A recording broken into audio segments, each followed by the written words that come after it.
ஒரு மாற்றத்தை நோக்கி ஒருத்தர் வரணும் அப்படின்னா விஜய் அப்படின்னு நினைச்சு கூட போறாங்க வச்சுங்களேன். கிராமத்தில் இருக்கக்கூடிய மக்கள் அந்த நிலைமைக்கு இருக்கிறது வாய்ப்பு இருக்கா? கிராமத்தில் நிச்சயமா அவங்க இருக்காங்க. நான் கிராமத்தில் தான் இருக்கேன்.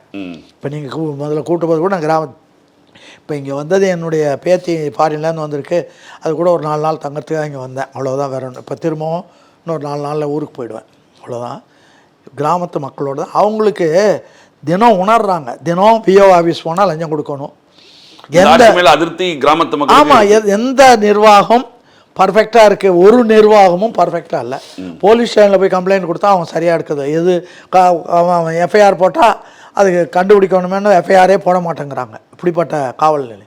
நடவடிக்கை எடுக்க வேண்டிய ஒரு நிர்வாகம் நடவடிக்கை எடுக்கலை. ஒரு சின்ன சர்டிஃபிகேட் கேட்க போனால் பணம் வரணும். பணம் இல்லாமல் எந்த காரியமும் நடக்கலை. இன்னும் சொல்ல போனால் கவர்மெண்ட் போடுற திட்டங்கள்னால இப்போ விவசாய பிரிவு இருக்குதுன்னு வச்சுக்கோங்க, அதில் கொடுக்குறாங்க நிறையா விவசாயிகளுக்கு.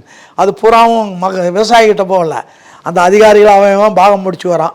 பாகம் முடிச்சுட்டு இந்த வருஷம் இவ்வளோ வருதா, இதை நம்ம இன்னார் கொடுத்து இவ்வளோ பணம் வாங்கிடுவோம், இன்னார் கொடுத்து இப்படி வாங்கிடுவோம்னால தவிர கிடையாது. இதுக்கெல்லாம் மூல காரணம் நீ சர்வே பண்ணி முதியோர்கள் திட்டம்னு வச்சுக்கிறீங்கன்னு வச்சுக்கோங்க. அப்போ தமிழ்நாட்டில் எவ்வளோ முதியோர்கள் இருக்காங்க, அவ்வளோ முதியோர்களுக்கும் நீ பணம் ஒதுக்கிட்டேன்னா அவன் கூப்பிட்டு அவனை கொடுத்தாகணும். அது இல்லாமல் நீ என்ன பண்ணுற, அதில் ஒரு 10,000 பேருக்கு கொடுக்குறோம் அப்படின்னா 10,000 பேருக்கு யார் கொடுப்ப? எம்எல்ஏ சொல்லணும், எம்பி சொல்லணும், லஞ்சம் வாங்குறவன் சொல்லணும், அவன் சொல்கிறவனு கொடு, பாக்கி பேர் விட்டுடுறீங்க. ஆக லஞ்சம் வாங்குவதற்கே ஒரு வழிவகுத்து தான் அந்த திட்டங்களே போடுறீங்க. திட்டங்கள் வகுக்கிற போதே இதில் எப்படி திட்டங்களை எப்படி என்னென்ன பண்ணோன்னா நம்ம எப்படி லஞ்சம் வாங்கலாம், எப்படி கமிஷன் வாங்கலாம், எப்படி எல்லோரும் பழைக்கலாம் அப்படின்றது தான் பார்க்குறாங்களே தவிர வேறு ஒன்றும் கிடையாது. மக்களுக்கெல்லாம் சோம்பேறி ஆக்கிட்டாங்க. மக்களை இல்ல அப்ப நீங்க சொல்ற மாதிரி இந்த அடிப்படை மக்களுக்கும் அந்த உணர்வு வந்துருச்சு. திமுகவில் இருக்கிற அடிப்படை உறுப்பினர் என்கிட்ட வந்து பேசுறான், நடக்குது அநியாயம் நடக்குதுன்னு. என்ன பண்ணுவீங்க நீங்க?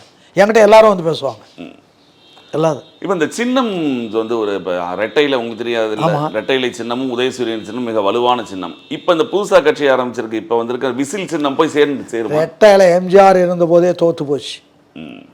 எம்ஜிஆர் 1980 பார்லிமெண்ட்டில் தேர்தலும் போது எம்ஜிஆர் தமிழ்நாடு பூராவும் சுற்றி வந்தார். ஆனால் 2 தொகுதியில் தான் ஜெயிச்சது. 38 தொகுதியில் போனோம். இதே ஜெயலலிதா ஓஹோன்னு இருந்தால் இங்கே தோத்தே போயிட்டா. பார்கூர் தொகுதியில் தோத்தே போயிட்டா. இன்னொரு தொகுதியில் டிபாசிட்டே சில தொகுதியில் காலியாச்சு.